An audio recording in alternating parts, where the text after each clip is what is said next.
У Києві знайшли повішеним очільника Білоруського дому Віталія Шишова. Поліція не виключає вбивство. 26-річний чоловік вийшов на пробіжку о 9 ранку, а о 10 мав повернутися додому, але зв'язок з ним обірвався. Поліцейські знайшли його тіло повішеним у парку. На ньому виявили численні садна та подряпини. В організації «Білоруський дім» в Україні не мають сумніву, що смерть Шишова спланована білоруським КДБ операція. Кажуть, чоловік брав участь у протестах проти режиму Лукашенка, а згодом переїхав до України. Тут він, зокрема, займався верифікацією біженців від переслідувань в Білорусі. В поліції заявили, що перевіряють усі можливі версії та встановлюють обставини смерті.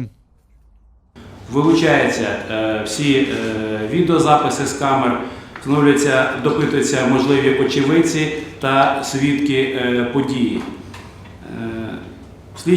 Слідчими перевіряються можливості версії вчинення злочину, зокрема вчинення самогубства або скоєння умисного вбивства з імітуванням самогубства. Це на даний момент. Крім того, ми паралельно вивчаємо спосіб життя потерпілого і його громадська діяльність. Справа Шишова під особистим контролем президента, каже його речник Сергій Нікіфоров. За його словами, глава держави стежить за висновками правоохоронців.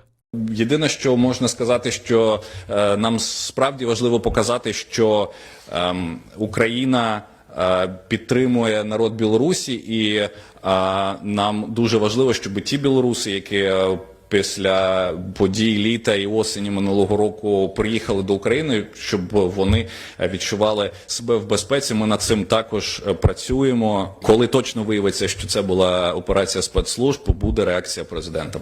Міністри ЄС закликають Україну якнайшвидше розслідувати причини смерті Шишова. Глава МЗС Данії Єпе Кофот написав у Твіттері, що глибоко вражений жахливою смертю лідера білоруської громадської організації. Його латвійський колега Едгарс Ринкевич назвав новину про смерть шокуючою, а в МЗС Швеції очікують прозорого розслідування.